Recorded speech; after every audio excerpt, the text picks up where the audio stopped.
So I was coming off my break at school today, and I went to pick... Okay, I got to give more background information, sorry. That's okay.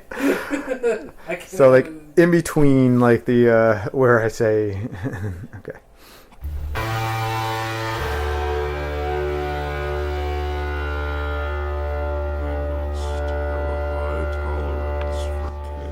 We must have a high tolerance for chaos.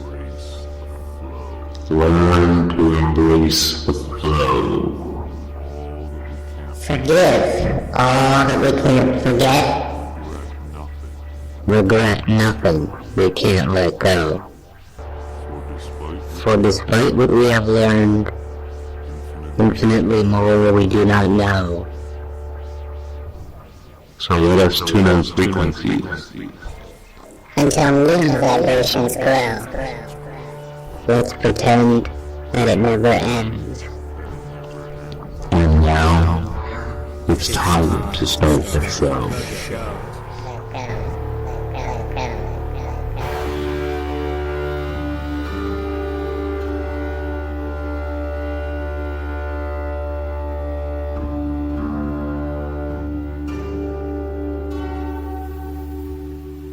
Hello, and welcome to the Opus Marcus podcast. I am your host, Marcus Oraelius. You are the audience. Thank you for tuning in. And my guest for episode 2 is Douglas Palermo, a teacher, author, and one of my closest friends since 1996.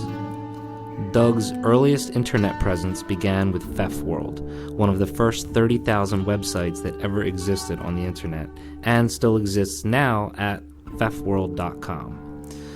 We met each other as dorm mates at Drew University, where Doug hosted his own campus televised talk show and graduated with Bachelor of Arts degrees in History and American Studies. He then spent 2 years teaching at a public school in the Bronx, and for the last 13 years, he has been a 7th and 8th grade history teacher at Sage Day Lower and Middle School. He holds an MAT in special education, and he's currently pursuing his educational doctorate in educational technology leadership. Doug is also the author of 2 published books, Learning to Live, a collection of his early writings, and Heroes and Hierophants, a co-authored book project with myself and our mutual friend. All Douglas-related links will be included in the episode notes at opusmarcuspodcast.com. Okay, confession time. This conversation is going to cut out at an hour and 11 minutes in, and that is because I didn't realize the memory card was full and had stopped recording. Since this is only my second episode, let's just call it a rookie mistake, and thankfully it has not happened since with the other guests I've interviewed. Even though the conversation cuts off, stick around to hear Doug read an excerpt from his book and a couple other segments I've included to round out this episode. In conclusion, one monkey don't stop the show, even if I am that monkey and this is my show. So, without further ado, please welcome to the podcast, Douglas Palermo.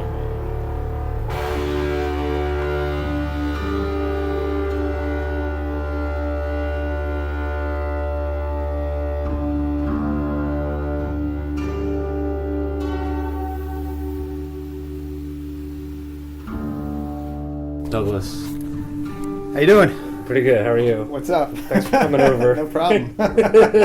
Suddenly switched into official podcast mode. It's nice. I almost like a little nervous. Like, yeah. I don't know why, though. We're just sitting here in a room together. Yeah. We talk to you all the time. On the phone, we talk hiking, but now, like I don't know, recording it. Yeah, exactly. So, we could just dive right in, or what do we want to do? Yeah, no, let's dive in, because I've been wanting to talk to you for over a month and do this, but and there's like a million different things I could ask you and talk about, but you said you had a topic. Yeah, because I know there's a lot of things that we've talked about previously that we could definitely do in a podcast. Teaching probably is the obvious one, since we're both teachers, and there's a whole other slew of things. But the one, I think, just because it's on my mind, it's something we haven't talked, so it'd be cool to kind of like do a podcast where we bring up a new topic and kind of hash it out together. Definitely. And it was the bridge, or finding that bridge between spirituality, something we're both kind of all explored on our own, individually on our own paths, similar paths, and then also the topic of mental health, something that everybody deals with. And I work at a school where there's a whole mental health component to it, so it's definitely a big thing. And I guess it all fit in yesterday. I was watching a YouTube thing. It was on Vice. Vice did a little thing about indigo children. Mm-hmm. Remember the indigo children? Absolutely.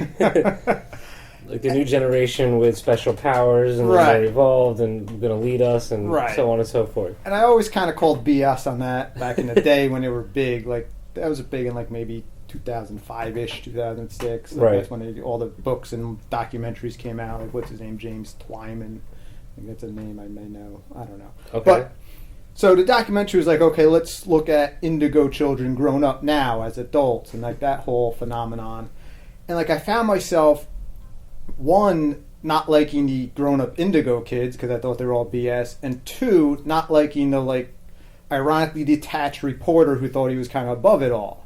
So it's like, where's the middle ground between that? It's like it's like, okay, I know there's definitely a spiritual path and could be some truth to these people claiming to have these powers and things like that, and I also understand the guy calling BS on a lot of it, because a lot of them were just like those new age woo-woo type people. But it's like, where's the kind of, how do we bridge that? Well, first of all, do you think that there are children on this planet that have those heightened abilities? Like the Russians apparently have done a lot of research in this, and the Japanese. Like, is that stuff real? Like, are there children that have those abilities? There's exceptional children everywhere. Right. There's exceptional children everywhere. I think they even have a quote there. It's like, yeah, people are special. It's just when you start saying these people are more special than other people. Like, yeah, there's definitely, like, there's always been exceptional people all over the planet. Children, adults that have powers. Whether I buy into the mythology that these children came at this specific time to do this specific task, that sort of thing. And I guess to bridge it back to the mental health thing, the main thing they were talking about is that a large majority of kids have been diagnosed, or would normally be diagnosed, with ADD and ADHD. Right. So it's kind of like either they have a true mental condition that can be treated through medication or other forms of therapy, or are they this spiritual being that should be allowed to just have freedom to develop their powers and live their life. Right, like a new version of human being that's just flourished. Right. So it's kind of like, where's that bridge between that to kind of fit that? Like the whole, like the common thing in any spiritual path, like, is the person a saint or a madman? Because it's the common behavior. I guess first off, as a teacher, what are your opinions of ADD and ADHD from what you've seen? I'm sure we all see those. I mean, my opinion most of the time is, I guess, pity, because I feel like these kids, I'm not going to change like who they are. I'm not going to be able to force them to fit into this regimented classroom structure that I'm doing. Mm-hmm. And so I feel sad for them because they're not in some sort of environment that caters more to like their learning ability. Whether that be some sort of project-based learning or just not having to sit for 8 hours in a class or whatever it is they need, but they're not getting that because they have to conform to like what everybody else is doing. Then that kind of brings, who's sick? Is it the children sick, or is it the environment that's sick? Well, like, how do we kind of diagnose that? Well, that's the thing. I was thinking is, like, for example, the autism. And they're trying to figure out what causes autism, and there may be all these many different things. If we cure those things, or if we fix those things, then we would see a decrease. But that still doesn't mean that any child born autistic isn't part of, like, our larger flow of what we're doing here. Right. I hear you there. Because, like, yeah, I as a teacher, I tend to have more of an ecological framework where, like, I guess it goes back to what can I control?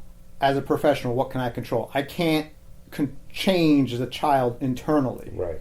But I can change the environment. Mm-hmm. So when I have a child that's having these difficulties, I'm not going to say, you have to change, you can't do this. I'm like, okay, I have control over my environment. I want to change as much as I can with the environment to make this student as successful as he or she can be. Right. Mm-hmm. And if you take that model, why does it have to end in just individual classrooms? We could change entire schools, and if not just schools, then just the entire structure of society and how we live itself. Absolutely. So it's, do we medicate kids or adults to fit in a society that may be sick?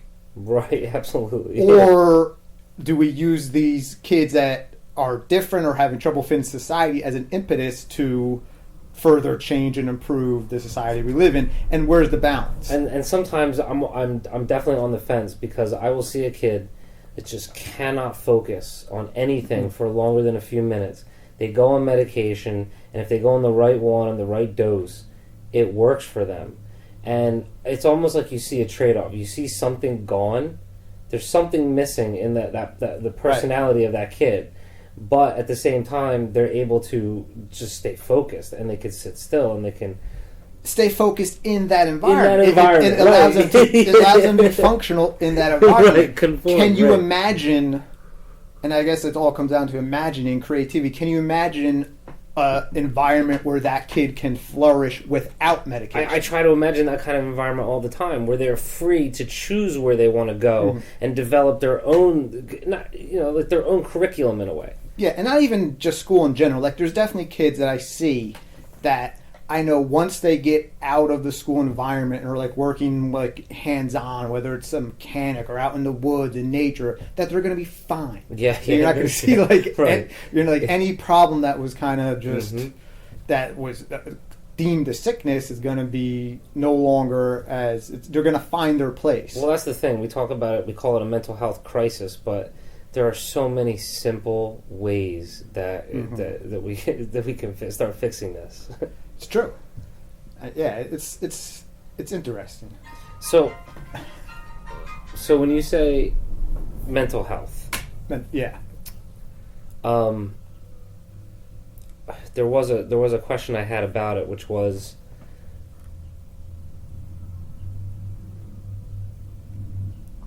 when somebody has a brain or bad chemicals, as Kurt Vonnegut will put it, when somebody has whatever we deem a disorder, yes, we are just labeling a condition of the brain, but at the same time, could the mental health disorders be a reflection of a spiritual block or a spiritual misalignment? Or, well, yeah, because my belief isn't that it's like my belief is consciousness doesn't arise from the brain. Brain right. is a receiver of consciousness. So right. It's not like they have a faulty brain; they have a faulty receiver. Exactly right. Okay. So they're picking up something that's just not working. That's not connecting. Like those, whatever those voices are, those images are, that comes from a real place. It may not be the place that we all inhabit, but it's a real place. It's just the normal, quote unquote, normal people's brains are designed when they kind of receive consciousness. It's the consciousness that we're all in tune to, the kind of the similar frequency and level of consciousness. The ones that are really mentally ill, it's a little off like that. So they're able to kind of pick up signals from other, I guess, realms, frequencies, whatever you want to call it, and that makes it difficult for them to kind of function in our sort of reality. That would imply that on that higher dimensional level where those things are coming from, that there are negative locuses of energy or destructive forces that are, like they say that, well, like you got a demon in you, or... See, I don't know if it's like the demon itself is real, or is the demon just the conflict between someone being in those two worlds. Okay. Oh, that's interesting. Like, it's just kind of like, it's not...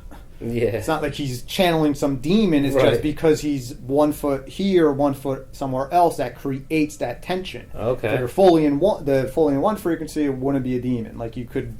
And again, going back to the environment, if you are like that, and you're raised in an environment that doesn't even have a language for that, or to help you, to guide you through that, then you can end up being stuck. Mm-hmm. It's... Yeah. Like, they say that about, like, the severely autistic. Their main reason they exhibit the behaviors like banging their heads and self-harming and things like that is not because, like, it's not their autism causing them to do that. It's their inability to communicate that's doing that. So it's, if they were able to find ways to communicate, and they have, using, like, forms of technology or like things like that, then those other symptoms diminish. So it's no longer like they're possessed from a demon that's causing them to cause all this negative behavior. It's just they need to be heard. They're finding it difficult to interact in the environment they're in. Like they're receiving signals, but they have no ability to kind of send signals back out and to alter the environment and to control it in any way. So it's naturally be extremely frustrating. Sure. And again, the potential, though, their abilities, the potential of their abilities. If you can get them to stabilize and all that, I mean, the benefits for mankind overall could be, wow, this could be a new breed of human that is maybe a little smarter in certain areas or and so on. Yeah, not necessarily smart, or just kind of like they would have something to contribute. Yeah. Like anybody else. They could have something to contribute. And there's always the I guess, belief or argument that that's their purpose right now, is we have been changing society and classrooms and schools and healthcare and things like that to fit these particular, whether it's autism, ADHD, anything across the mental health field, to do that. Like even on a personal level, like as a teacher, I know if I have a kid on the spectrum, I can't use sarcasm. Right. So it forces me to be more disciplined in my language. Yes, absolutely. And I think that's something that could apply for everything. Like everybody, it's that I need to be clear, concise. I need to be able to communicate like what I need the person to hear without any sort of like filler or things like that. So it's good, which is why, like I mentioned, when I've been teaching a philosophy class and also reading it back to it, I've been really enjoying things like semiotics and things like that, where it's just like you're breaking down language, because that's what you have to do. That's like, it almost seems like that's how kids on the spectrum kind of think. Right, okay. Where it's like they kind of think in concrete ways where all these like meaningless language is kind of removed and they just focus on what the pure intent of the language is. Right. Because it goes back to whole language being used as a way to program reality or program. Well, that's what we've done with language. That's what we've done. We've trapped ourselves in it, like big time. Oh yeah. Like what's the book? The R. Neville Johnston, The Language Codes. Yeah. Which was very good. Just like how saying things like I think, just kind of like deprograms what you just said. Like, well, the big one for me was using but. Because it's like, in a sentence, every time you use but, you just negated the first thing you said. Exactly. Like, blah, blah, blah, I like these shoes, but they're too expensive. And it's like, boom. And we've talked before about E prime. Coming from Ma Brown to Wilson. Not using is, because then that programs a concrete thing. See, what was it? The comedian we saw the other night. Like when you say it is what it is, Johnny Pemberton. When you say it is what it is, like, you're saying absolutely nothing. So, like if you say,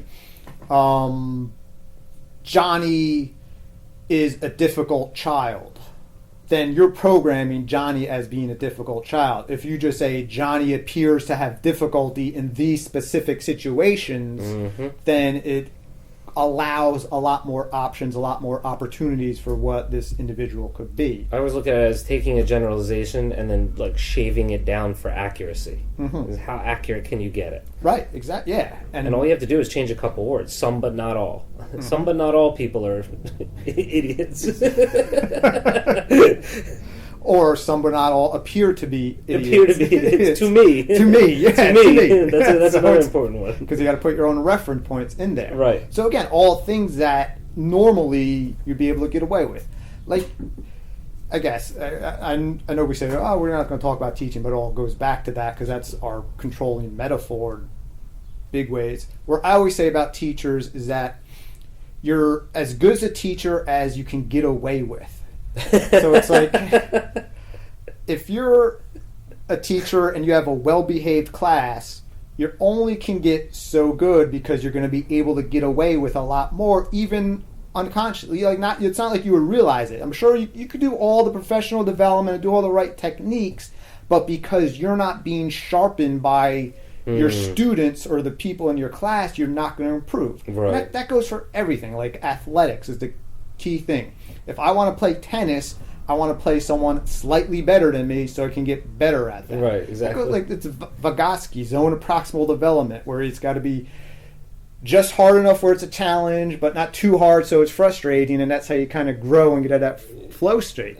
With teachers, unfortunately, if they can reach a point where they no longer need to like alter how they talk, their wait time, their classroom management things, because if they work in a setting where their students are, the students will allow them to make mistakes or allow them to not be an optimal teacher, then that you have no impetus or no real way to kind of improve or know how they're doing. Wow. That's why I always kind of prided I started my career in the Bronx where it was like, if any mistake I made was like instantly there, and I didn't have any room for error. It was just kind of constant, and I still have these habits from there. Like to this day, before I leave the class, before I leave school the night before, I'll put tomorrow's date in the grade book for each class. Because in the Bronx, if I spent that fraction of like 10 seconds writing today's date in a thing, that could have caused a problem. So now I'm like, I knew how to tighten that up so I could kind of respond to it. And so if, say anything does arise, I'll be ready for that. I'll be kind of prepared. Like, oh no, I already have this in this. Or like if I wake up and I'm not feeling well, I don't have time, or I get pulled into a meeting, I'm like, oh no, I already kind of took care of this. So because I already have those habits. And then now in a special education environment, like you're forced to kind of do that anyway. Like I'm teaching kids that were not able to be properly taught in public school environment, so they require something more. Do you have a lot, like in a given day or week, do you have a lot of issues where do their issues like recur frequently in class or throughout the day? Yeah, I'm to me, it's just kind of my day. I don't really... It's hard to really describe that to get back... It's so in the moment, and it's so just by the flow of what's going on and who's feeling this at this time. But when I go to, like, see other environments, I'm just like, whoa, like, wait a minute. Like, they're not really dealing with that. Like, I never learned how to be a teacher in front of the classroom, like Cole said, you can't be you don't want to be a teacher-centered lesson. You want to be student-centered. I never had a choice. I've always had to have student-centered lessons because I never had students that would be able to properly sit and listen to me for more than like 5-10 minute chunks at the most. So it forced me to kind of be more facilitator, be more hands-on. Well, one of the benefits for you is that you have a lot less students to work with in the room, right? So what's like your max?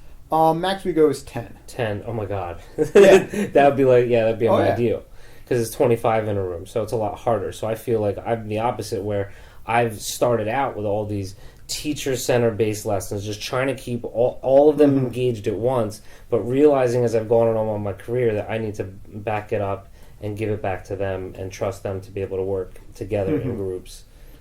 It's true. But when I was in the Bronx, I had like 30 kids, and again, that's where I couldn't just say this is today's. I didn't even have my own classroom. I had to come in and just immediately start a lesson. So I would just put it on the board, hand out the sheets, and then just go from person to person. Right. I'm sure not everybody was getting the do lesson or hitting all the objectives I would want them to, but it kind of forced me to do that. So then I could apply that in a smaller environment and kind of improve it and kind of make it more meaningful and make it more of a science to do that.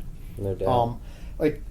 I'm at the point where I think all teachers need to learn special education, whether in that field or not. Absolutely. Like the big cartoon, you probably have seen it, where it's the schools, it's covered in snow, and the janitor is shoveling the wheelchair path instead of shoveling the stairs. Right. And like there's one kid in a wheelchair, and there's about like 24 kids waiting for the stairs, and they say, well, why don't you shovel the stairs so more kids can go up? And the guy says, well, if I shovel the wheelchair path, everybody can go up. because it's so obvious. Including the kid in the wheelchair. Right, because the accommodation you're making for the neediest kid who absolutely needs it everyone else Transcends and benefits. includes everybody. Everyone else benefits from it as well. Right. So like the techniques that I'm using with my kids, because I have to use it because that's the only thing they would really respond or benefit to, would benefit someone in a public school environment that are quote unquote don't have these same problems even more, tenfold. So that's why it's like when I did a Middle States visit, and again, I still had that special ed lens where I was watching a lesson and I could tell the teacher was kind of called like. Can you explain what the Middle States visit is? Middle States is an accreditation program. They accreditate usually private schools. They do some public schools, colleges as well. It just covers like literally the Middle States, like kind of I think Maryland, Delaware, Pennsylvania, New York, New Jersey. I don't know if anyone else has included that in well. So the process is that schools apply for accreditation and they send teams of teachers, administrators to kind of evaluate the school. It's all self-directed. The school themselves set their own goals. They come up with their own action plans and their own like direction of where they want to go. It's usually a 7-year accreditation. And then a team just kind of visits for 4 days to kind of make sure that, one, that they are who they say they are. Like, okay, are you doing what you say you're doing? And are the goals realistic? Do they have the resources to do it? And are there any recommendations or suggestions that we could do? Because in addition to the self-directed goals the schools choose, there's also 12 standards that Middle States have, that kind of for different things, whether it's school services or safety or things like that. So we got to make sure that, one, they're hitting all the 12 standards, and two, that they have a realistic action plan to meet the self-directed goals that they have. We have ours next year, I think. Okay. Yeah, so maybe you'll maybe you'll be there. So anyway, so you were at this Catholic school and you were doing a Middle States and you were watching the teacher do a lesson. You were saying. Right, and they were all good teachers.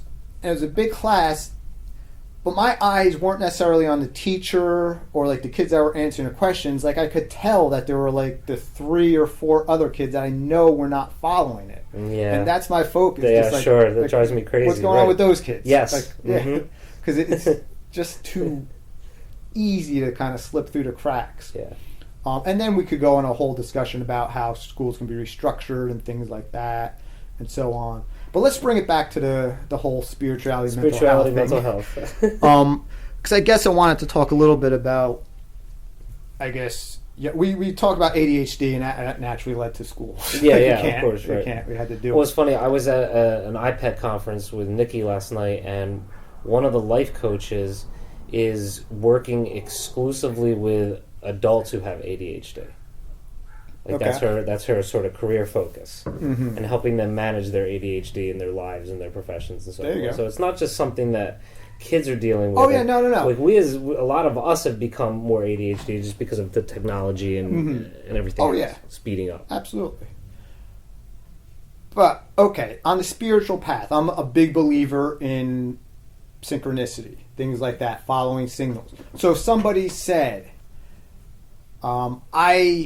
I did this action because I was following this sign, and I felt that this sign was given to me by the universe.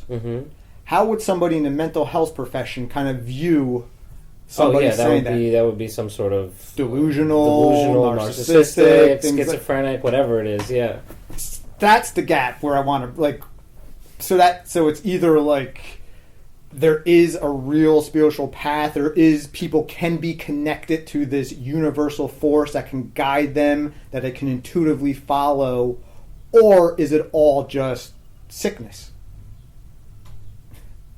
I wonder the same thing about myself sometimes. See, I acknowledge the possibility, but I guess the difference is where it's coming from. If it's coming from your head, then it absolutely can be a sickness. If it's coming from like either your heart or your gut or your instincts, then I think it's more a spiritual path, and that's where the mental health profession kind of stops and kind of fails, because it doesn't acknowledge that element of human beings. Well, there's a lot of us that have trouble following our gut and our instincts or listening to it, maybe because we're so wrapped up in our heads in the inner dialogue that, I know a lot of times the answer to something will come right away, but I will second guess it faster than I realized I had the answer, and then, I should have gone with the first one. Right. Should have gone with the first one. Like, why didn't I just listen to that voice the first time? Mm-hmm.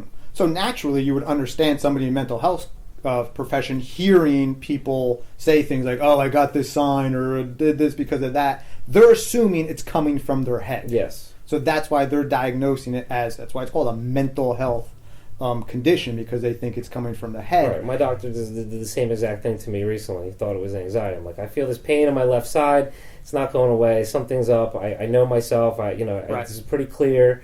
And he's like, "Oh, are you sure anxiety?" I'm like, "I'm not stressed out. I was just on spring break. I've been hiking. I'm fine. Right. Just there's something going on." Mm-hmm.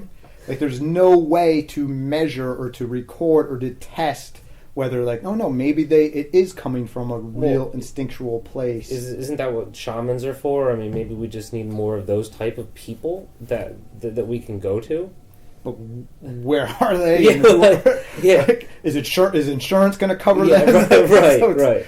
Like that, like historically, the shaman would be the one to do that, but there aren't there. You have to go to the lady in the New Age shop with the crystals and the different things, and that again, something that I don't necessarily vibe with myself. Like I don't like when use this crystal, do this thing. That's not me. Well, I know there's an Ayurvedic healing place around here, which is a little more legit. It's just sort of traditional Indian-based medicine and things like that, like a neti pot or natural herbs and all those things. But still, again, insurance doesn't cover that. You have to drop hundreds of dollars just to go to see one of those places. And I'm sure the medical profession would view those people as crazy, nuts, like the whole woo-woo, like that's woo-woo. It's that sort of thing. And to be honest, a large portion of it probably is. Because I've noticed, I go to a lot of spiritual conferences and things like that, a large percentage of the people that are attracted to that are people that have experienced great trauma in their lives and are and it's their way of dealing with really deep-seated psychological issues. So it's like, are they using this, I guess, this spirituality as a crutch, or as a placebo, or just something to heal it, or is it something real? Is it coming from a real place? How do you know? How do you know? That's the rub. Yeah, that's the rub. How do you know? Well, I guess it doesn't matter if for somebody else. So, everybody else is on their own path, so you shouldn't have to worry about that. The question is a personal question, I think. True, but then because it's so, I guess not necessarily frowned upon, but not accepted, it requires people to kind of go into a sort of spiritual closet. And that's a phrase I've been seeing a lot in the literature where like, oh, I've came out of the spiritual closet with my family, or things like that, where you can't really openly express your spiritual views to everyday people. You can't do it at work. You can't do it from family because the outside world will say, "Oh, he's crazy. He's nuts. He's doing like that." So there's whole segments of people who feel very real connections to a living, conscious, loving universe, and are guided through intuition and other forces like that, and are living every day to kind of increase those connections and bring that further on a material plane. But they got to hide it. They got to keep it secret. Well, they can't do that. I always look at it as you don't have to hide it, but you don't have to flaunt it either. You just drop it when it's necessary in the right time. Oh yeah, that's the art. The art. That's definitely the art. But the balance is definitely more towards you have to sort of. Well, do you feel that we're shifting more toward that? I mean, there's all the talk of the shift, like the pendulum is swinging the other way. Okay, so absolutely. But it's just a matter. Anytime it does start shifting, there's going to be more pullback. I guess there's always, where do you draw, there's got to be a line in the sand, because probably what kind of got this idea in my head is when I went to this Catholic school and being merged, and I come from a Catholic background. I don't identify myself as Catholic now, although that is that will always be the foundation of all my spiritual beliefs, because that was my first thing. And what I really was appealed to by being reconnected in an environment was the saints. It was learning about the saints. And these were people who are pretty much doing what we were saying, that felt this very real connection to a higher power, to a God, to a universe, and they lived their life in that sort of way without any apologies or compromises. But they've all were like either stoned, burnt at the stakes, like things like that. That may not be happening on a societal level now, but I wouldn't say society really welcomes that right now. It is still kind of mocked or made fun of. Like, can't make fun of LGBT anymore. You can't make fun of ethnicities anymore. Can't make fun of certain religions. But you absolutely can make fun of somebody if they say, like, "Oh, I'm balancing my chakras" or something. That's like true, that. Like, yeah. They're still, like, if not oppressed, they're definitely trying to be repressed, and like it wouldn't be able to open. There'd be a lot of jobs where they would have to hide it. You can't be on some corporate job or some lawyer, absolutely, and like openly profess your faith. Also, I guess tying into it, the movie's out now. It's called "God Is Not Dead 2." Okay. Ever? No. You would probably prefer the first one. Although, no, you like both of them. The first one, God Is Not Dead, it was about a kid, freshman in college, intro philosophy class, and the philosophy professor wants him to sign a thing saying that God is dead because he's a real atheist and he says he won't accept any sort of belief in that. And so the kid refuses. So the professor says, either you prove that God is real or you fail my course. And so the kid kind of like, it forces the kid to kind of like go through all the philosophical arguments of proving the existence of God, which ultimately, spoiler alert, you can't prove the existence of God, but you can't prove that he doesn't exist. So kind of things like that. The sequel with Melissa Joan Hart playing a very faith-based teacher in a public school. She's an AP teacher, very popular, very kind of like uses all the good techniques, student centers, that sort of thing. She's teaching a lesson on nonviolence resistance based on Martin Luther King. And she ties it into Gandhi. Just saying like Martin Luther King, tied into Gandhi. And a student asks her question like, well, didn't that originate from Jesus? So she, because she has a strong background, she's very religious herself, is able to kind of quote a passage, a quote from Jesus explaining his nonviolent philosophy, and says like, yes, like that is where these people got these things. Sure. But students in the class kind of like recorded it or texted about it, becomes a huge court case, and so she has to kind of go on trial because of this. And it wasn't even a profession of faith. That's why I always say repeatedly, I am not trying to convince you. I'm not trying to sway you. I'm not saying this is my point of view. I am sharing with you as many points of view as possible, and you have an open mind, and you make your own conclusion, draw your own conclusions. But what it did it right was how afraid and how much they wanted to distance, like the principal, like nope, they didn't want to like understand a full story. They just said, you made a mistake. You're going to have to deal with the consequence, sign this apology, recant what you said. And she's like, no, I can't. And like it became like a huge trial. The initial reaction was that fear reaction of like, we have to distance ourselves from this person. And it became the long, drawn-out trial where ultimately they said, well, Jesus is a historical figure and I'm a history teacher and we're talking about a specific topic. I'm not professing a faith. And yes, I have my own spiritual beliefs, but I'm allowed to have spiritual beliefs and still teach in a governmental setting. Yeah. And it was curious because everyone always talks about the separation of church and state, when it's not really possible. There were no real. All our founding fathers who came up with the Second Amendment, like Thomas Jefferson himself, they all went to faith-based religious schools because that's all that existed. That's what school was. That's the only purpose school existed in early America was we wanted to teach kids how to read the Bible and train them, the smarter ones, to be preachers. Like that was the whole purpose. Parents had no need for their kids to learn how to read, right? Because they're mainly going to be farming, making barrels, wheels, whatever. But they wanted them to read so they can learn how to read the Bible. See, but the whole faith-based thing, I think it's translated now into character education. Right. Character education is about developing the individual and making the individual able to communicate with others and making them the best person they can be, optimizing themselves.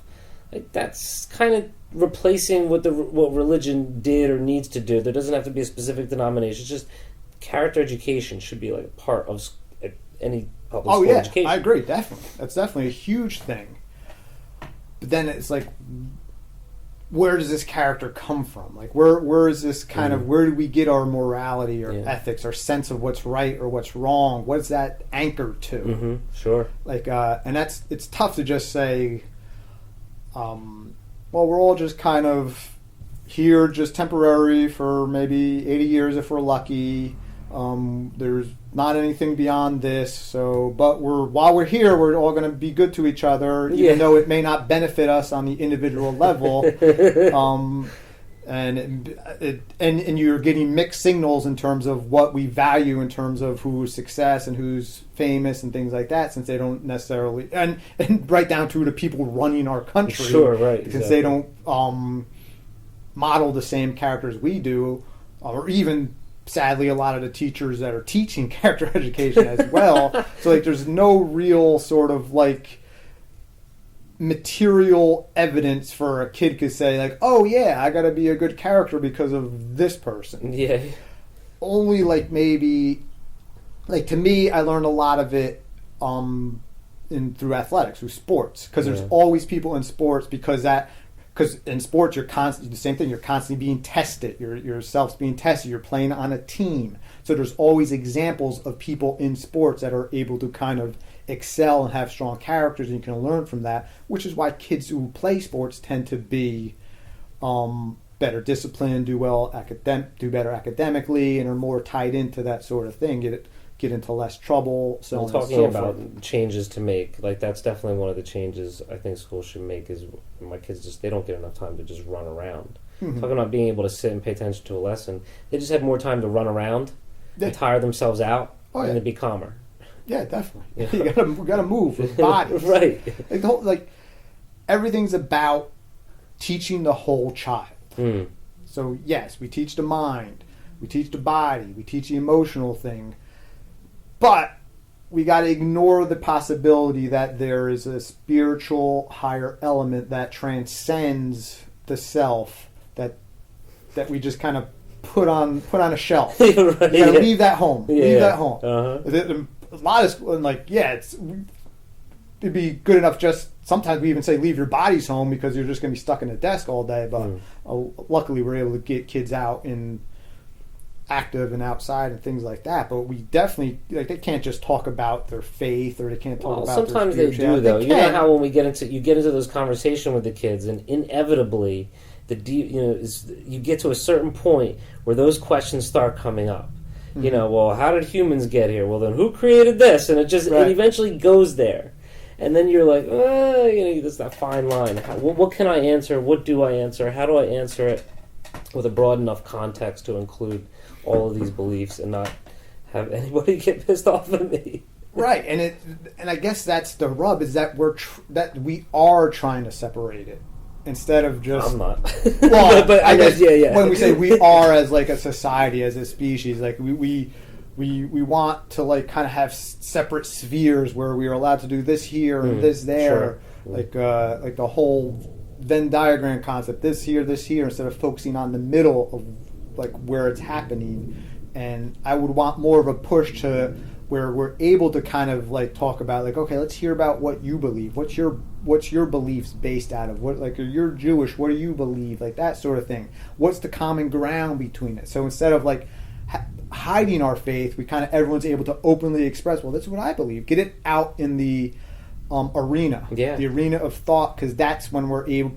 But the fear of that, I guess, from the old established faith and religion, is that when you do that, a lot of the outdated, outmoded elements of religion or faith or other forms of spirituality are not going to survive the kind of marketplace of ideas. Once, like if someone like Jewish says, like, well, I believe this, and some Christians say, well, I believe that, and then some Muslims say that, as they find the common ground, they're going to have to give up large portions of their that conflict. Yeah, right. Sure, absolutely. Like the Taoist quote, ritual is the husk of true faith. And that's where, to me, the problem with, now that we're on like organized religion, and when I was at the school, I had to go to like a church service and things like that. And I love listening to priests. I always love like hearing like the stories from the gospel, but the ritual is just, to me, lacks meaning. It's just kind of like, absolutely, why do we need this ritual? And then upon these rituals come traditions, and it just becomes, this is how we always did it. Right. So even if you're connected to the source or the feeling, you may be during that ritual at some points. But most of the time when that ritual is repeated over and over again, you're just going through the motions and you're not really connected to that source in the first place, that the ritual came from in the first place. Exactly. Because it's been boiled down from like a handful of people, like starting with like the Christian religion, a handful of people having that direct experience with the Christ, and then forming the religion out of that, and then it just slowly just kind of became ritualized and traditionalized, where the people now entering it are nowhere near having that direct experience, but they're just going through the kind of rituals and that sort of thing without the meaning behind it. Well, I mean, I know they used to originally do Latin, and then they went to English, but for me, like in my lifetime, like it ended when they changed the actual mass. Like they had these new prayer cards and the words, the responses. So that ritual that was set in stone for all this time, even though it was translated from Latin, still the same words, they changed the words to make it simpler, more, you know. But then again, you're just saying, I kind of like the old ritual better than the new ritual. I know what I'm saying. Yeah. Like, no, I am, because if we agree it's all ritual, what's the point of changing it anyway? It's just I knew every word and every response. And I agree that way. It was kind of where, and again, it could be my bias because that's my foundation, where I prefer the Catholic religion over Christianity, because if you're going to go full into Christianity, you might as well do the Catholic thing that is all based on like rituals and like lighting the candles and things like that. Like, I don't like the whole concept of these progressive churches that try and like hedge their bets. like no, if you're gonna believe this, then believe it. Like, go like all in it and like kind of do it. Yeah. Like I sat in, and a priest was teaching a class about the sanctity of life and talking about how like if you're someone who truly believes that all life is sacred and that it's precious, then yes, I definitely believe it. Like I support I may not agree with it, but I support your belief that like people shouldn't be getting abortions, or people shouldn't be doing like assisted suicide or things like that, because you truly believe life is a precious gift and you do that. I'm all into that.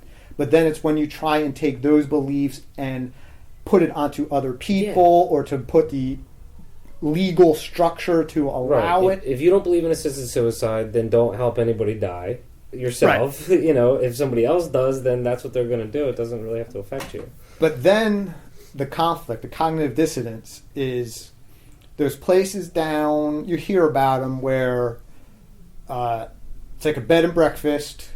People own it, very religious. They won't allow gay couples to serve at the bed and breakfast. Yeah.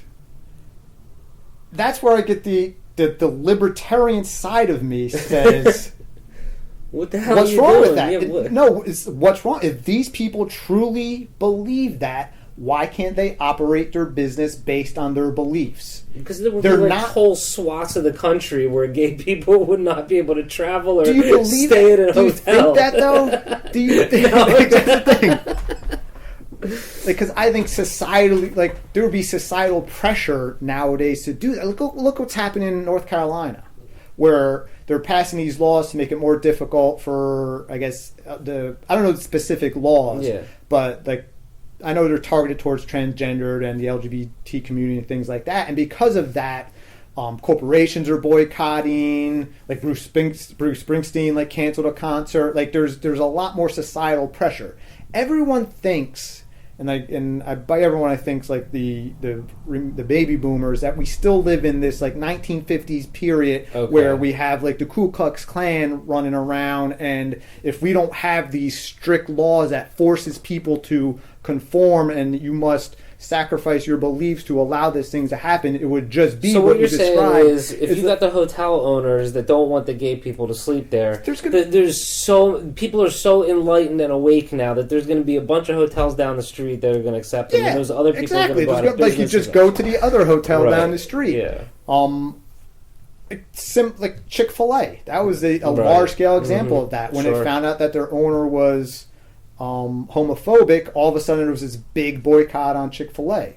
Where it's did they ever refuse to serve the gay customers? No, they never refused. It's just because the CEO. Yeah. And absolutely, if it's a governmental association, that's where church and state matters. If it's a government association, a public facility, yes, you cannot restrict any group for whatever reason, whether it's race, creed, whatever. But when you're in the private sector, like why? Like it's just not. You're naturally like. It's like cliques at a high school table in a cafeteria. You know, it's like, well, this table is just these people, and this table's these people. You want to come over to this table, you can come over to this table, but.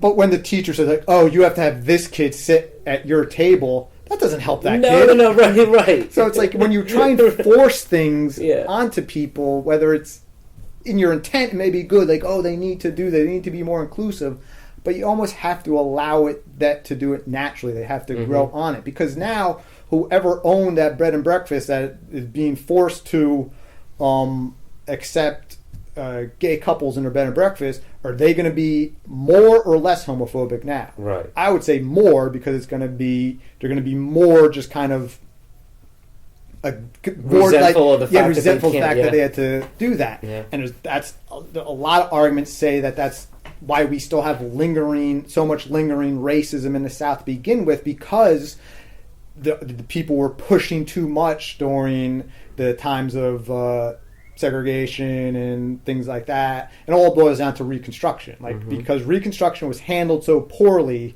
and that it causes lingering side effects where there's so much resentment and hostility, where that's geared towards African Americans, that if it just things allowed to just naturally unfold, they would have naturally just been accepted in the community. Obviously, the government steps in when there's threats of physical violence, and make sure that, because we do protect life, liberty, and pursuit of happiness, so the government will absolutely step in to make sure people are safe. But when they're doing more things to kind of engineer acceptance or things like that, that's when it becomes difficult. That's when you have the side effects. That's when it gets like a little hairy. Yeah. So that's why that issues like that kind of make me kind of like, what do I believe? Because obviously, yes, I'm a progressive person who would want, like, if I have a bed and breakfast, I don't care who's going to be in there. Anybody can stay there, so on and so forth, like, whatever. Yeah. But would I want, like, a Nazi there? Yeah, that's a good question. Like, or would I want, like, a member of the Ku Klux Klan or something, like serial killer? Right. Like that would be a good test if, like, an all-black business, say up in Harlem, refused service to an openly, like, someone with like a swastika or something like that. Wow. Because that's the same kind of thing. It's the same, like, the opposite effect. Or if like and that could be like a Jewish bakery refuses to serve a Muslim, or a Muslim bakery refuses to serve Jewish. It can go either way. Same with, like, places of employment, where whether people should be allowed to kind of hire who they want and for whatever reasons, because it also goes to intent. And if you're going to hire somebody, regardless of who they are, is their intent to do the job and to do it well, then I'll hire them. I don't care what they look like or what their side life is. Or the same thing with the Muslim coming into the Jewish bakery.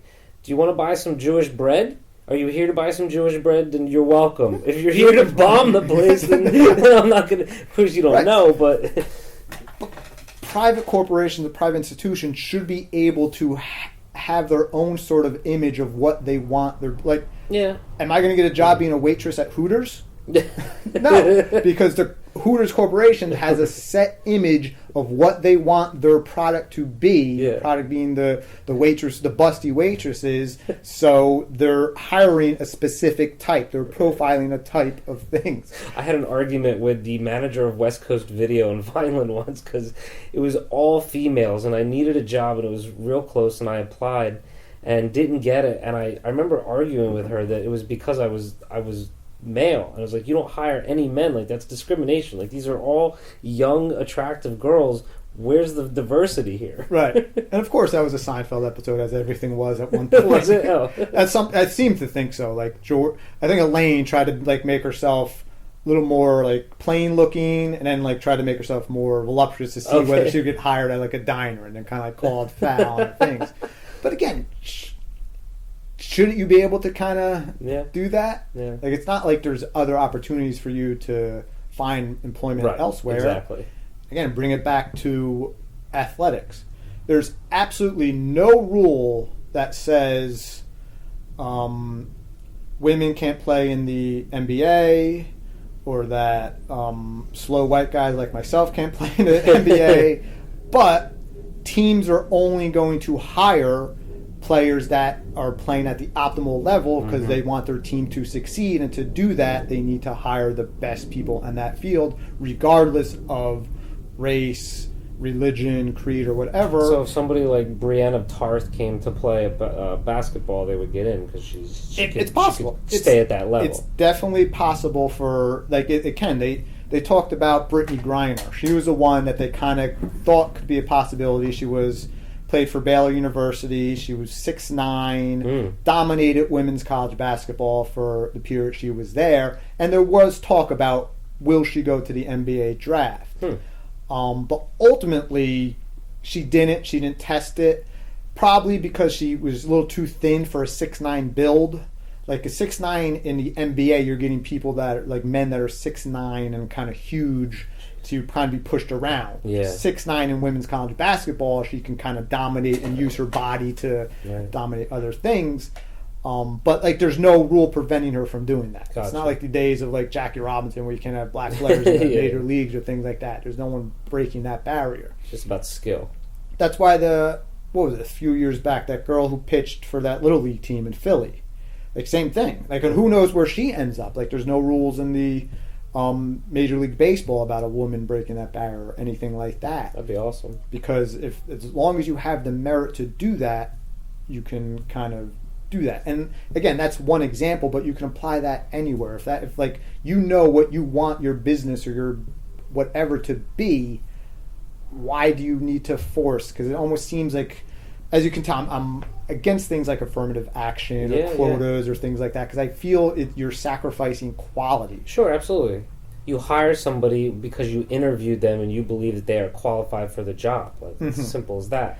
Not because, I have to have a black person, a white person, I have to have a female, I have to have an Asian, a transgender. Right. There's a great case in New Jersey high school football. I don't know if you know, I'm really into New Jersey high school football. Folks, just like, I've known Doug since 1996. He's been going to high school football games every fall, every weekend, every fall, without fail, with his dad. Since when? Since I remember, have memories. Like, conservative estimate, I'm well in, like, the 650, 700 games I've been to. This is crazy. That's crazy. But there was a player, he went to Paramus Catholic, African-American receiver, very talented, very skilled. This was before they had, like, nowadays you have, like, highlight films and internet that you could just send to recruiters. This was before they had that. So scouts and recruiters could only go on the name and the stats. He was not recruited much out of high school. Do you know why? No. He was adopted by an Italian woman, so his name was Anthony DeCosmo. So recruiters assumed he was white. And since he didn't fit the mold of, like, well, we're not going to get a white wide receiver. Wide receivers are black. He wasn't recruited for that, and it took him a while to get college scholarships because it was based on they have that mold. And instead of saying, like, well, let's see this kid, let's see how talented it is, they had a formula. Well, it's also my theory that Italians are the last people you're allowed to still be racist against.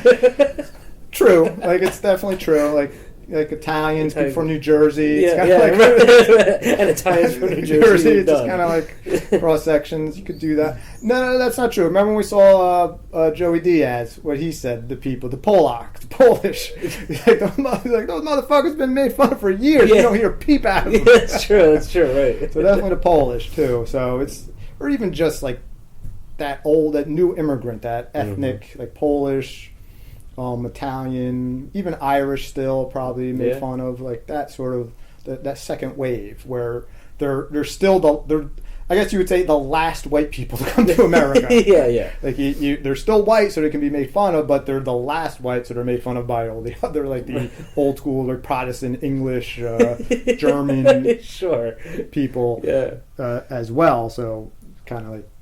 Not that we're going to complain and say, but racism against Italians and Irish is a very real thing. Oh, absolutely, yeah. But yeah, so this kid Anthony Cosmo, because they thought he was Italian, or because he didn't fit the mold, wasn't recruited. Because of that, because people have these things instead of just basing it on talent, because that's what it should kind of be based, like anything should be. Like the whole thing about the Academy Awards this year. Saying like, there weren't any black nominees. Okay. What I didn't hear anybody say was, which nominees do you remove in order to make room for that? It's all like, we need black nominees just to the fact to have black nominees. Right. There wasn't discussion, this performance was better than this performance that was nominated. Yeah. Let's remove this performance. It was like, no, we need it. And I can't go back. No one says like, the NBA All-Star team wasn't diverse this year. There weren't any there weren't any Asians on the NBA All-Star team. There were very few. But it just so it's okay for that. But that just happens to be the best quality of that particular field right now. And it wasn't always African Americans. Like the first people that excelled in professional basketball were Jewish people. That was like the first real thing. And baseball is a good example how it went from white to African American. Now it's all Dominican, South America, where African Americans don't even play baseball much anymore, or even like a small fraction, because it evolves of just who ends up being the good in that particular profession or field, and that would naturally go in any profession if you allow that sort of openness to kind of happen. And I guess I'm getting a lot of my libertarian views in there, and to bring it back to the whole spiritual part of it, the reason I am attracted to libertarian philosophy and that sort of thing is because I do have a strong faith in spiritual beliefs, and I don't think there should be anything that comes between the living conscious universe and me or us, or me living that, or trying to know that, or trying to align myself with that. Sure. Because however I'm trying to do that, it has to be pure, can't be an unadulterated, have to be there. So when you start having governmental structures to get in that way, whether it's like, you have to do this, or you have to pay this, you have to go here, then that kind of inhibits my ability to fully experience my relationship with a living conscious universe, and to fully live out my spirituality and my faith, which to me is the only real right we should be considered to preserving and protecting. Because if you don't have that, what do we have? Yeah. Like, isn't that what it all boils down to? Is that we're all here, and we all like you could say that we're here to learn how to form this relationship with a higher power, to live out our faith, and so we want to remove those barriers. Well, there are people out there that don't believe that. There are people out there that be like, no, that's not why we're here. We're here to make money, and we're here to... Okay, so that's their belief. Right. So let's not put... So why are we putting barriers in their beliefs? Yeah. Anyway, if their belief is to make as much money as they want, let them. Let them do that. Right. And, like, as I said, if I want Elon Musk to have as much money as he makes, I don't want the government taking Elon Musk's money, because I want him to spend it on all the stuff he's making and things like that. Sure. Yeah, you're going to have negative things, and I'm not proposing anarchism. Of course. Because, there are basic rights. There are basic things, like the whole life, liberty, pursuit of happiness, that it all boils down to. Like, if someone says, I believe in this thing, and that makes me want to, kill babies and so on. So, no, that person does need to be stopped. He will not fit in our society. Agreed, that's the kind of, where I would draw the line. It's just all the other lines that have been drawn after that that kind of derived from that, just to create more structure, more government, more power, more control, that kind of furthers distance us from even having a possibility. Like, yeah, you can say because we have all these barriers from living out our faith and experiencing a relationship with a living universe, it makes it harder to do and it makes it that much entrenched. But I would say it's past that point where it's now almost not impossible, but it becomes almost too difficult, where we have large segments of society who can't even begin to know that there is a path that they can take on because there's so much societal things that they have to do. We have to go to school, and then when we go to school, we got to go to college, and we got to get a job because we have to buy a car, and we have to do this, and we got to raise a family, and we got to, like, it's just boom, boom, boom, boom, boom, that they can't even stop to think, like, oh, wait, maybe I'm here to kind of discover who I am as an individual and what my relationship with is with things greater than myself and how I can fully actualize that in a material existence. Like, that's not even an option because they're so caught up in all this structure that's been created and placed on top of it. Do you think that then is that reflected then on the global level? Like, is that symptomatic of a larger sickness, or is there? Are we contributing? Are we going off the path? Are we messing things up? So if we open up the channels and make people more available to pursue their faith and their spirituality, is that something that we need to do because we're at a crisis point? That's a good question. Like, whether, like, this particular period of history, whether it's a crisis and we need to do it now. Like, I would say it would, any period of history would benefit from that, from not allowing that. I guess I guess not necessarily that it's a crisis point, but the stakes are higher. Okay. The stakes are higher because we're so interconnected and because of all the technology, that if there's a problem one place, it's everybody's problem.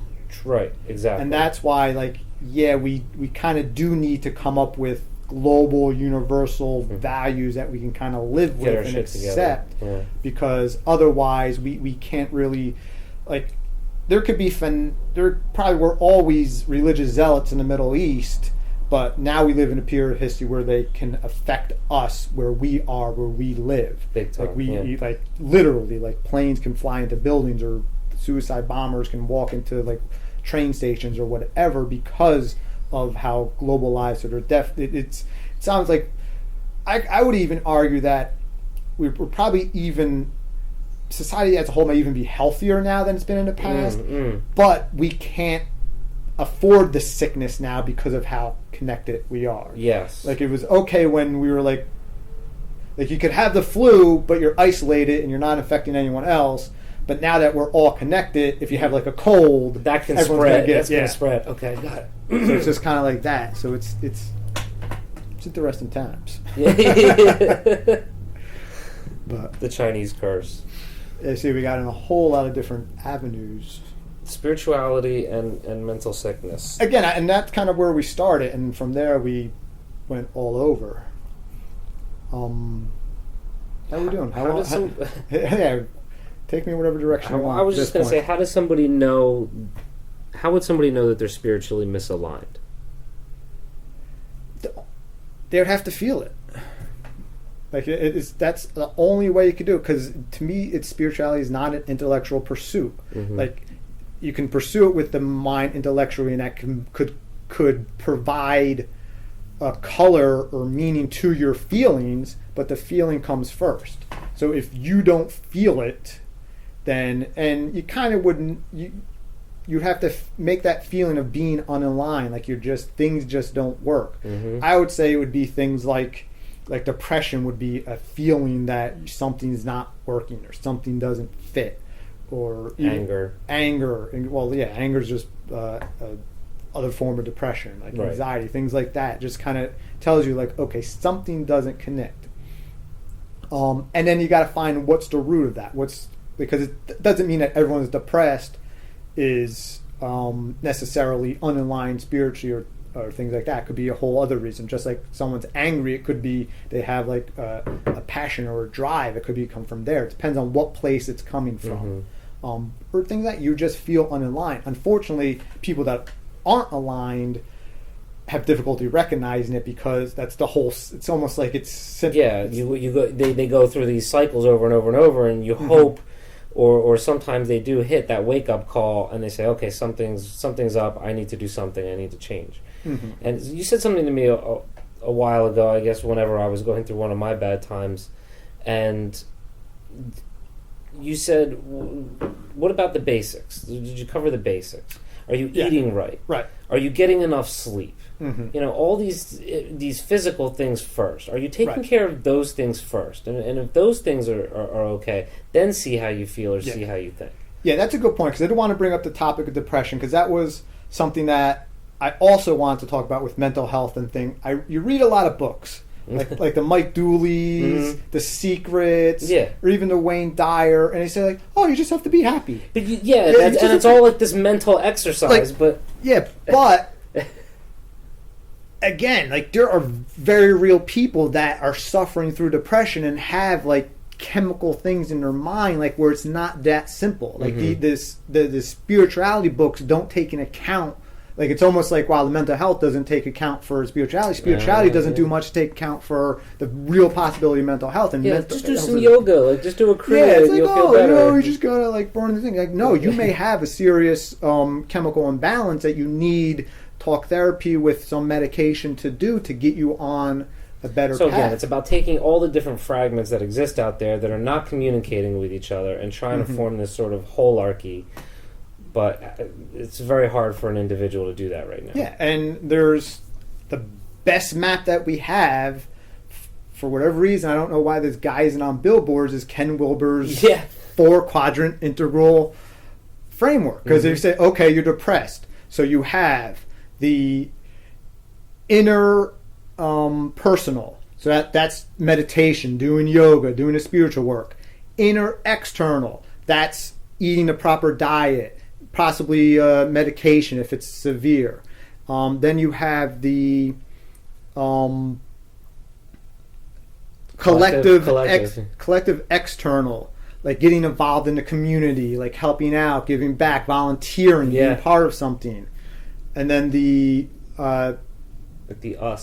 collective interior is just, I guess, aligning yourself. Like it's hard to, I'm trying to think how like the personal would fit in the collective interior. Like I understand it on a level where it's kind of go how like societies, like I guess it would be kind of being in tune with where society it is and not being too far. I just look at society, like all of us together is an organism, and so you're the cell in the organism. So that 4th quadrant is just your relationship with that organism as a whole. If you're healthy, the organism's healthy. You can't be like you don't want to be too much of a out of the like you don't want to be an irritant or things like where you're just kind of like removing yourself from a situation. You still want to be part of it. Exactly. I guess family would be like being part of families and relationships would be the inner collective. Facebook friends. Sorry.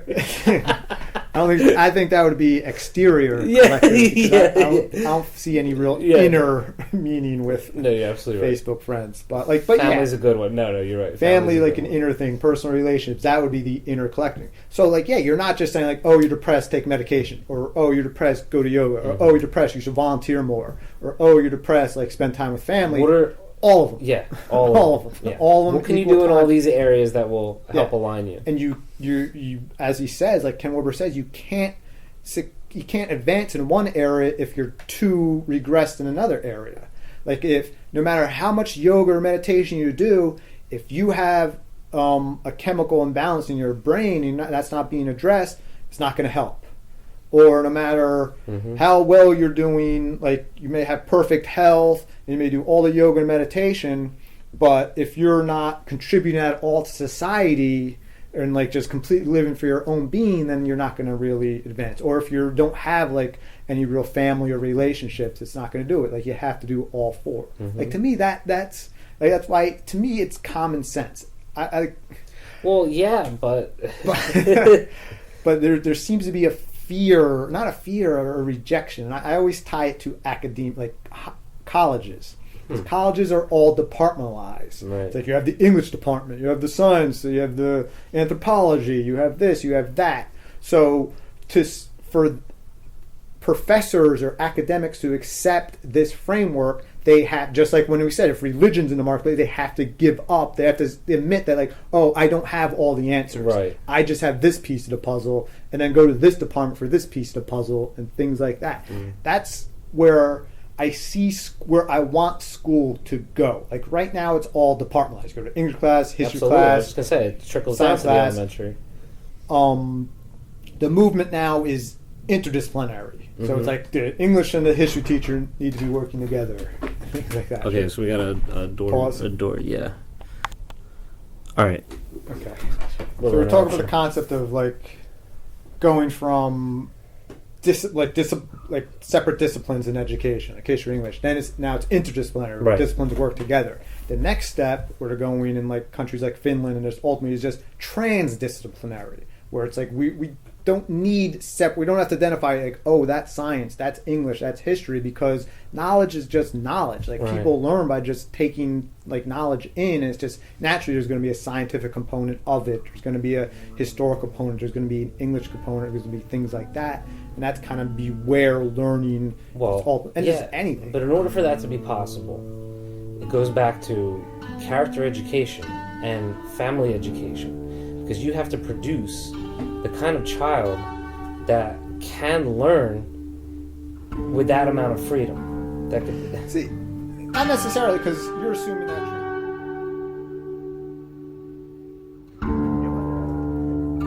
This extra stuff. Yeah, like this extra stuff right here. You know what's funny about this is the conversation, the podcast that we had. Like it ends, and what you're about to read will start a few seconds later, but a year of time has passed. That's a good point. For us. Just about. That. Remember that. Okay. So, what are you reading here?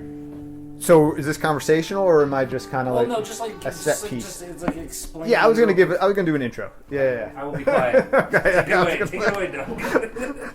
Something you may not know about me. I've listened to a lot of podcasts.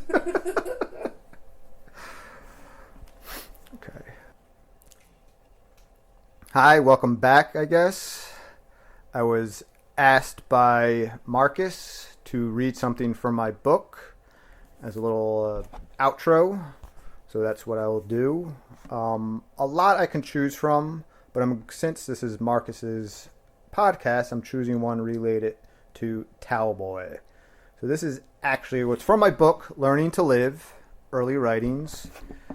Put out by iUniverse. You can find it on Amazon, or you could just find me and I could give it to you, whatever is easier for you. But it came out in 2004. Speaking of 2004, what I'm going to read you was written in 2004, February 6, 2004, 7 p.m. It's called Getting in Touch with My Inner Towelboy. And it was from... The chapter is the Boogie Down Bronx years, so it collects my writings when I lived in the Bronx. And this particular section is when I had a live journal. My last live attempt at a live journal, where it was... Actually, no, I think it was my second to last attempt at a live journal, where it was LJ user Doug the Nut. Where I used to be Doug the Kid, then I stopped, then I came back as Doug the Nut. So this is from February 6, 2004, 7 p.m., and it's called Getting in Touch with My Inner Towelboy. This is me telling a story that took place during my second year of teaching.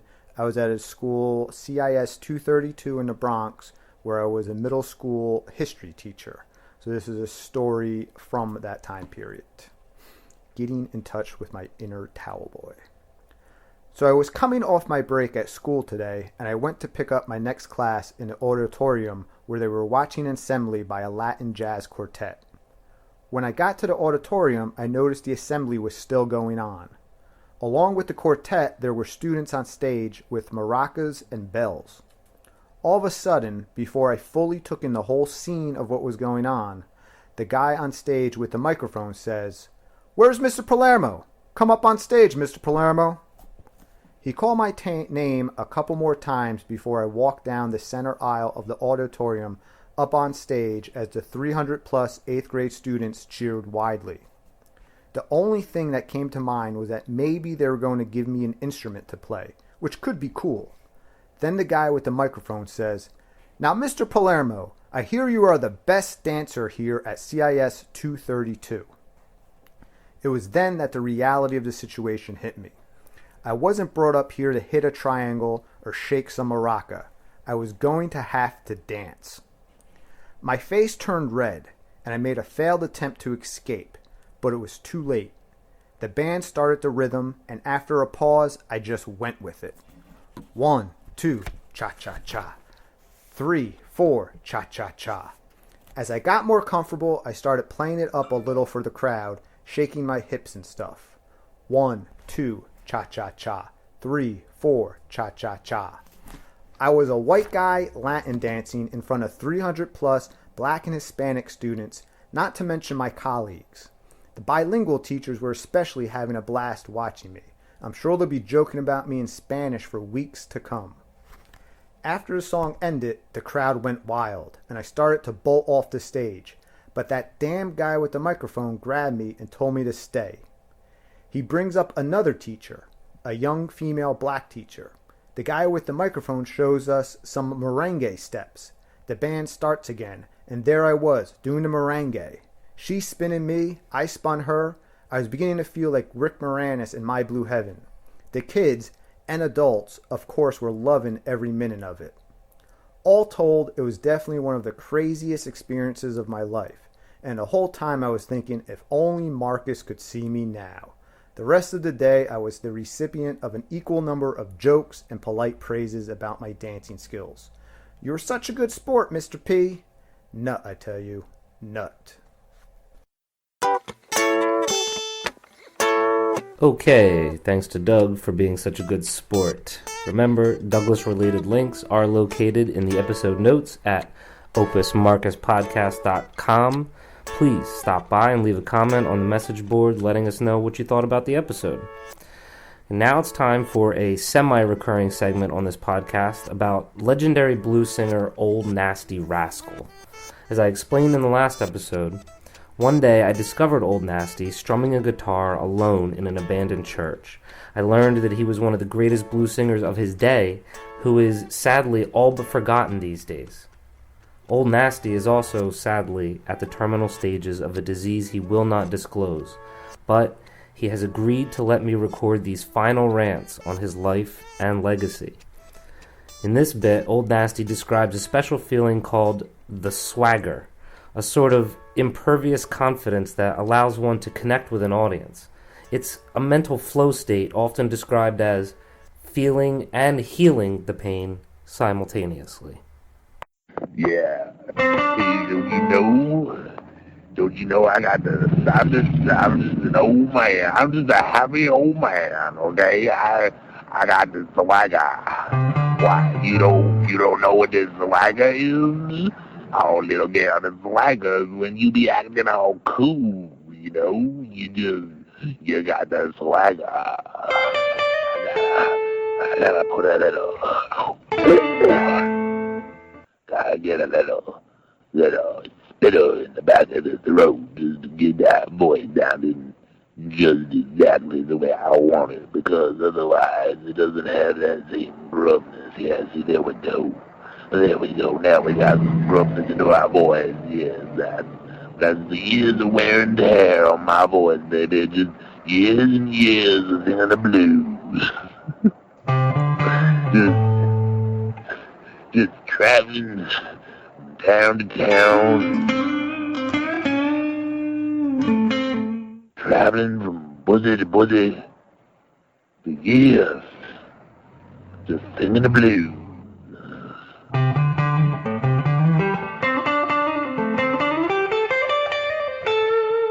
Oh, baby, my whole life is rehearsal, okay? The only time I'm on is when I'm on stage, baby. All right. I sit in that back room and I just find that swagger. I just find that swagger and I put it on. I put it on like a nice fine silk suit, baby. And when I put on that suit, and I walk out of that door and onto that stage. And I got the swagger.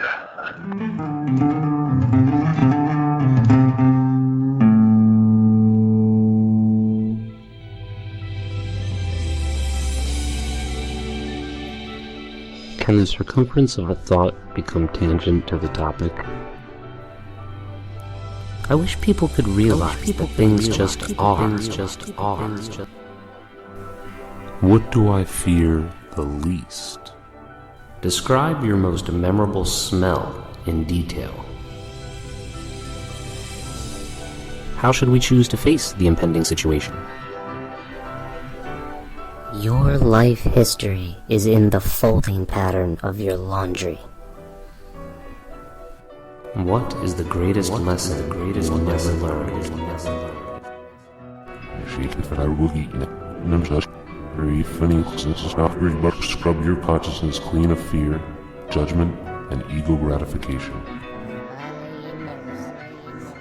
Ladies, gentlemen, and cosmic entities of all physical proportions, allow your hearts to copulate with your minds.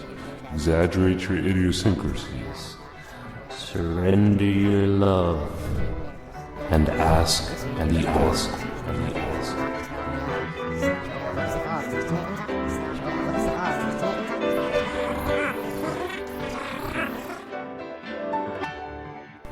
Dear Oracle, why don't people use their blinkers? Signed, Road Raged on the New Jersey Turnpike. Alright, good question. Dear Road Raged, the reason people don't use their blinkers is because most people are self-absorbed assholes. Myself included. The blinker phenomenon constantly demonstrates that we live in a society based on selfish ego and lack of awareness for other conscious entities. I've actually heard people say to me, I use my blinker, I don't use it all the time, but when it's necessary I do. No, see, that's the point, you fuckhead. You always use your blinker because you're not qualified to judge correctly in each scenario whether or not it needs to be used. You just do it. Always, so it's a consistent habit, whether or not the blinker was needed. If it's used every single time, then it will cover all the times it is needed. Otherwise, there's always the possibility that the one time you think you don't need to use the blinker is the time when you cause a severe fucking accident. As far as I'm concerned, though, this is all moot. Not only am I looking forward to self-driving personal pods and an automated traffic network, I'm also looking further ahead to no cars at all. The concept of transporting ourselves in vehicles that have traveled distance over time will be as ancient as the dinosaur blood we currently use to fuel them. In the meantime, I don't care if you're driving me through the middle of the desert in the dead of night and need to pull over for a piss. Use your blinker. Dear Oracle, why is honesty no longer appreciated, and why are people so goddamn in all caps, sensitive? Why is honesty no longer appreciated, and why are people so goddamn sensitive? Signed, Burning Bluntly in Bowling Green, Kentucky. Dear Burning Bluntly, given the generality of your question, here's my general answer. Honesty is always appreciated when it's something the person wants to hear. If it's something she or he doesn't want to hear, then it's all about delivery. Some people just can't handle the truth, at least not the blunt kind. It's a good tactic for close friends, people who respect your honesty at all costs. The others, though, you have to gauge them. How much of the truth can they handle at this moment? Can you present it in a way that doesn't trigger the person's defense mechanisms? See, true communication is only possible between equals. You must attempt to convey the truth at an effective level for each person. Some need the full shock treatment, while with others you have to turn the dial, slowly increasing the charge. You might also consider your own agenda. How honest are you with your own self? Can you recognize your own assumptions and bias and motivations? Just because you're right doesn't make it truth. It may be true in some sense, but truth with a capital T is something philosophers have gotten stoned over for millennia.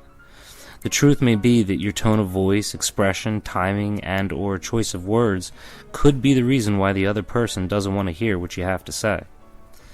As for people being so sensitive, as you put it, I tend to think of it as overcompensation for the rampant desensitizing we've been experiencing as a culture for the last 100 years or so.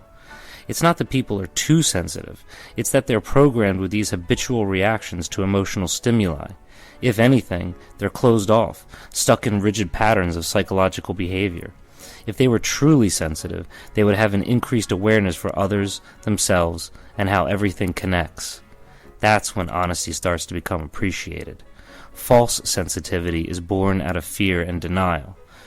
True sensitivity is the gateway to compassion and forgiveness.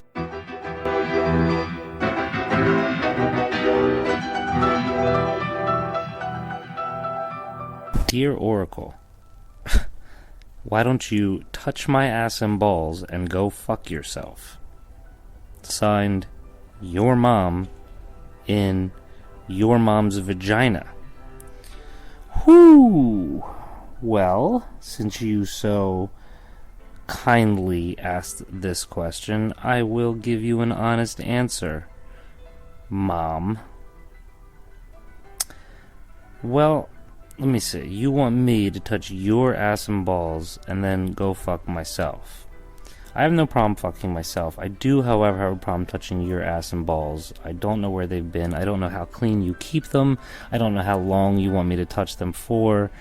So, yeah, it's a little sketchy. Now, the other way around, what if you touched my ass and balls and went and fucked yourself? So I'm going to assume that you don't have a problem fucking yourself.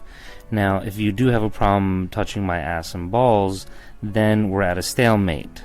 And we can just both go fuck ourselves and even touch our own ass and balls and not have to even touch each other's ass and balls. And I'd say that's a nice compromise. But, yeah, as far as touching your ass and balls and fucking myself, I'm just going to stick with fucking myself. And you can go try and find somebody else to touch your ass and balls. Good luck with that.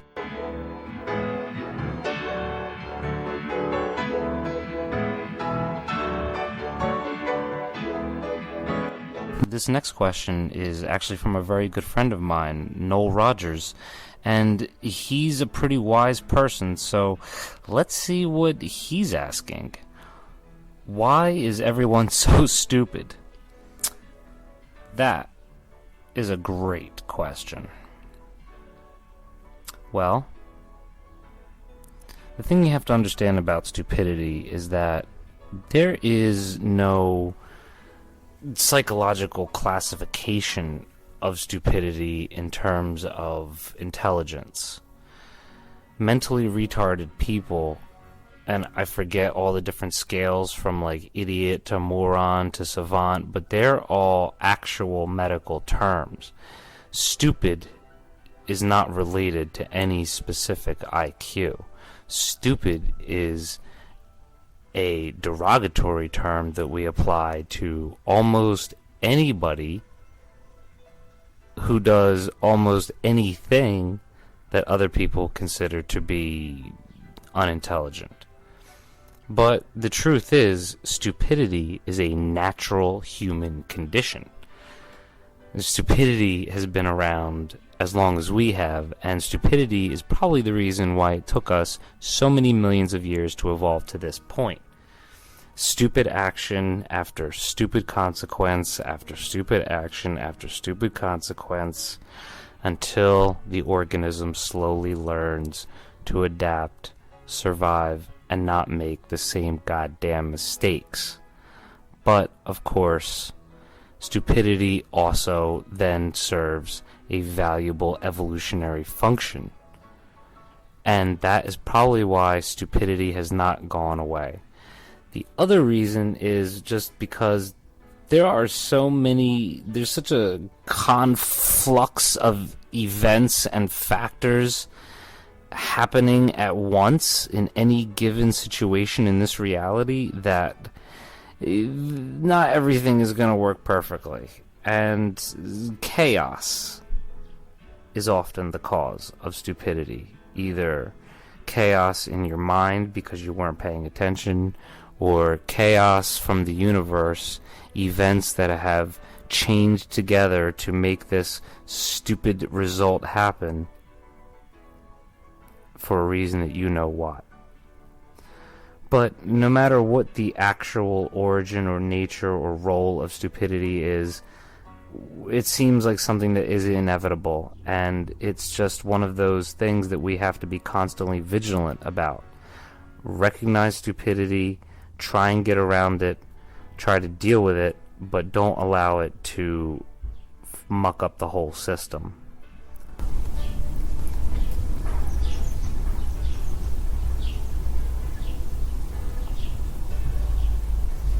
But you shouldn't call somebody stupid. That's just not nice. Alas, dear souls, I must leave you, for I have deeds in other dimensions. If you'd like to receive advice from a disembodied voice, email asktheoracle@gmail.com. That's asktheoracle@gmail.com.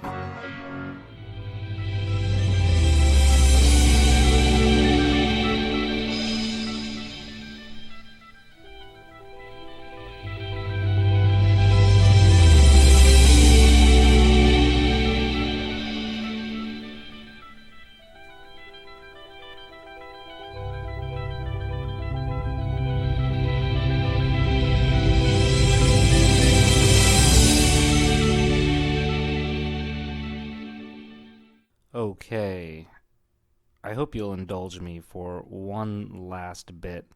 I'm going to read another excerpt from Doug's book. It's the piece I originally wanted him to read, and then he changed his mind, but I really think this is one of the best things Doug has ever written, and I'd like to share it with you. So this is an article that he wrote for our college newspaper, The Acorn. This was in his sophomore year, September 1997, and the title of the article is Poetry is Bunk. Poetry is bunk. Yup, you heard me correctly. Poetry is bunk. If you disagree with me and like poetry, then I don't think you deserve to read this. I didn't write this for a bunch of poetry-loving freaks, so please stop reading now. Go do a crossword puzzle instead. Now, if you do agree with me, I don't believe you. I think you are just saying you agree with me because you want to gain my acceptance. You're a spineless sheep who would agree with anything I said, and so I don't think you deserve to read this either. Go do a crossword puzzle with the poetry freaks. Work together? You may get it done faster.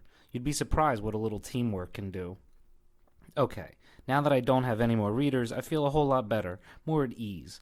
I get nervous when people read what I write. My palms sweat, my left eye starts twitching, and I start stuttering. But now, since nobody is reading this, I feel very relaxed. I could write whatever I want without worrying. For example, I once downloaded nude pictures of Mayim Bialik, formerly of the hit sitcom Blossom. See? Would I have written that if I thought anybody was reading this? Of course not. I don't have to worry, though. I can be blunt, frank, free, and just write whatever is on my mind, and say exactly what I mean. I think that's cool, and I think that's how all writing should be. Unfortunately, there is poetry. Once again, poetry is bunk. Poetry is just meaning, hidden behind a lot of words, metaphors, and stuff like that. If you have something important to say, just say it. There's no need for the extra crap. Poets are like bad chefs who need a whole bunch of spices to make their food taste good. Sometimes they use so many spices that you don't even know what you're eating. Kind of like at the Commons. It looks like chicken, it tastes like chicken, but the joke's on you, it's pork. Reading a poem is the same way. You think it's a tree, it looks like a tree, but the joke is on you, it's a phallus. That's some joke if you ask me. But that's why you have all these English courses here where all you need to spend over an hour trying to figure out what a few lines of poetry means. And by the end of class, you have 15 different possible meanings, and you end up more confused than when you started. That's because poems are too ambiguous.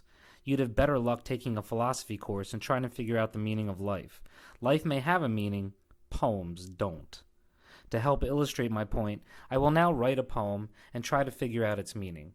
It's called The Sesame Bagel. A flower grew in the summer. In winter it was dead. Next summer, another flower grew. In winter, it was dead. The summer after that, another flower grew. In autumn, a dog ate that flower and died of poisoning. The following summer, another flower grew, but the dog was still dead. He should have eaten a sesame bagel instead. First, let's jump right into the poem by discussing the rhyme scheme. The word dead was used to rhyme with the word dead, and the word dead again, and then the word instead to throw things off a bit. The word grew was used to rhyme with grew, and then grew again.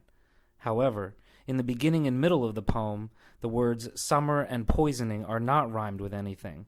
They are just kind of left hanging there by themselves. I think this erratic sort of rhyme scheme is used to mirror the erratic nature of life itself. Sometimes in life, everything can't be tied together nicely. There are times when things are just left hanging. Next, it would be good to discuss the use of seasons in the poem. The seasons mentioned are summer, winter, and autumn. Summer is a time of life, and winter is a time of death. Autumn is an in-between season where life turns to death. Hence, in summer the flower is alive, but in winter it is dead. Likewise, it is in autumn that the dog dies. However, at the end of the poem, it is summer and the dog is still dead. This sends a strong message that death is final. Although it is a time of life, i.e., the new flower growing, the dog still remains dead. Now would be a good time to discuss a major theme of the poem, the cyclic nature of life. Things are constantly dying and being born. It's like a big cycle. The poem starts with birth, goes to death, returns to life, goes back to death, once again returns to life, then death, and then ends with both death and life to show that there are numerous death-life cycles going on, and they are constantly overlapping each other. Now, the whole idea of a cycle brings in mind the image of a circle. Cycles move in a circle. This brings us to the bagel. Bagels are shaped like a circle. Thus, the bagel is more than just a bagel, but a representation of the death-life cycle. Finally, I think the last line of the poem should be discussed. The last line of the poem reads, "He, the dog, should have eaten a sesame bagel instead."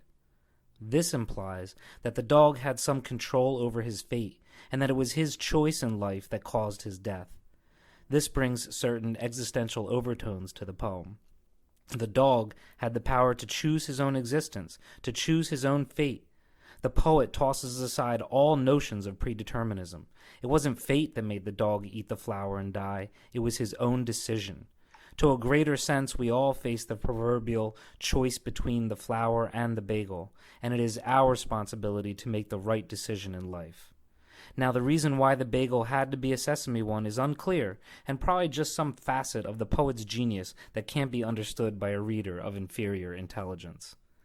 Well, I better stop there, although I could probably go on for pages analyzing this poem. I didn't even look at it with a feminist, historical, biographical, or psychological point of view, but I think you understand my point. I had absolutely nothing in mind when I wrote that poem.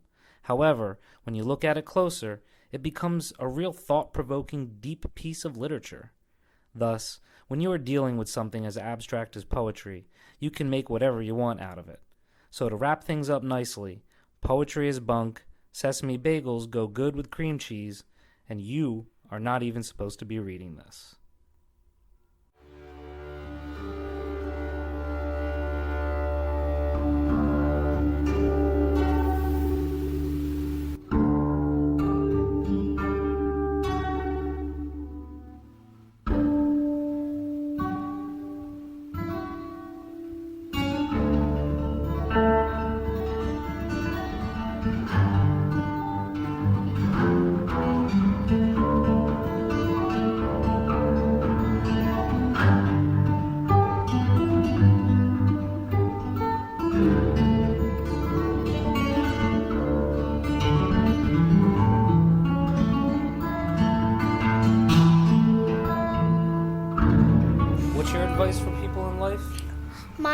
My advice is to stay strong, be be helpful, be smart, be brave, be powerful, be kind, and be loving to everyone, even your pets.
What a heck of time!